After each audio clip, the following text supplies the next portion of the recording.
झारखंड में वर्तमान में झारखंड राज्य कर्मचारी चयन आयोग के माध्यम से 26,001 शिक्षकों की बहाली की प्रक्रिया चल रही है, लेकिन उसमें उर्दू भाषी छात्रों के लिए कोई ऐसा पद नहीं है जिसका विरोध भी किया जा रहा है। लेकिन अभी जो विरोध हो रहा है वो आमिया संगठन के द्वारा और उर्दू भाषी छात्रों के द्वारा हो रहा है और ये बताने की कोशिश हो रही है कि झारखंड में 4,401 की संख्या में उर्दू शिक्षकों के पद हैं, जिसमें 3,712 पद खाली हैं। यानी कि मैक्सिमम जो उर्दू शिक्षकों के पद खाली हैं उसे भरा नहीं गया है और उसके भरने की प्रक्रिया भी सरकार की ओर से, विभाग की ओर से अब तो कुछ शुरू नहीं की गई है, जिसका कहीं न कहीं रोष व्यक्त किया जा रहा है। आमिया संगठन के एस अली और तमाम उनके जो साथियों ने एक बैठक की है और ये बताने की कोशिश की है कि अगर इस पर कार्रवाई नहीं होती है तो आगामी 28 नवंबर को राजधानी रांची स्थित राजभवन के पास एक विशाल जनसभा का आयोजन किया जाएगा, विरोध प्रदर्शन किया जाएगा और कहीं न कहीं सरकार तक ये बात पहुंचाने की कोशिश की जाएगी कि जल्द से जल्द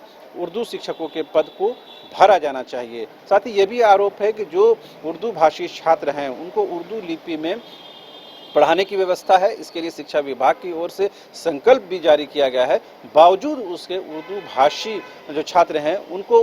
उनकी भाषा में पढ़ाने की कोई व्यवस्था नहीं की गई है। लिहाजा इन मुद्दों को लेकर आगामी 28 नवंबर को राजभवन के पास विरोध प्रदर्शन किया जाएगा, जिसमें सैकड़ों की संख्या में लोगों के जुटने की बात कही जा रही है। इससे पहले संगठन के द्वारा और विभिन्न छात्रों के द्वारा एक बैठक भी की गई जो राजधानी रांची के अंजुमन प्लाजा हॉल में किया गया था, जिसमें ये बताने की कोशिश की गई थी कि किस तरह से उर्दू भाषी छात्रों के साथ पक्षपात किया जा रहा है और खास करके इस बात का जिक्र किया गया था कि अभी जो 26,001 शिक्षकों की बहाली की प्रक्रिया जारी है उसमें जो उर्दू शिक्षकों के लिए कोई प्रोविज़न नहीं किया गया है। लिहाजा जो भी बीएड होल्डर हैं या जो भी जेटेड पास करके बैठे हुए हैं उर्दू भाषी के छात्र, वो इसमें अपीयर उर्दू शिक्षक के तौर पर नहीं हो सकते हैं या उसके पोस्ट के लिए नहीं हो सकते हैं, क्योंकि उस तरह की कोई पद सृजित ही नहीं की गई है। जबकि झारखंड में 4,401 जो पद हैं वो उर्दू शिक्षकों के लिए हैं, जिसमें मैक्सिमम जो पद हैं वो खाली हैं। अब सवाल ये उठ रहा है कि तमाम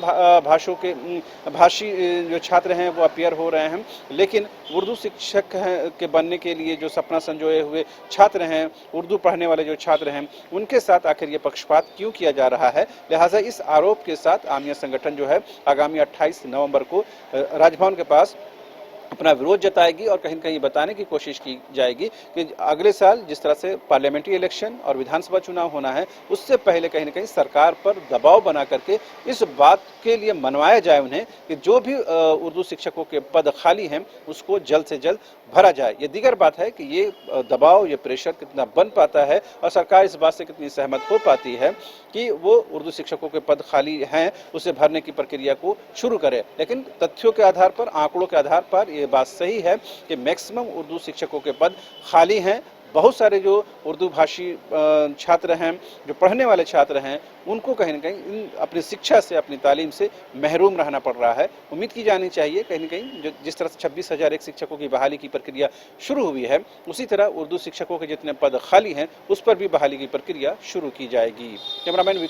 विकास के साथ राजधानी रांची से शहनवाज। अब फन होगा डबल ट्रिपल, क्योंकि वाइल्ड वादी वाटर पार्क में amusement park, bird park, hurdle, swimming जैसी एडवेंचरस एक्टिविटी के साथ अब आ गया है पूरे झारखंड का इकलौता ट्रैम्पोलियन पार्क। सुबह 10 बजे से शाम 6 बजे तक, मंडे टू संडे और पब्लिक हॉलिडे में मात्र 200 रुपए में। पर याद रहे, ऑफर सिर्फ 15 नवंबर तक के लिए है। वाइल्ड वादी वाटर पार्क रांची, कॉल 9304816880।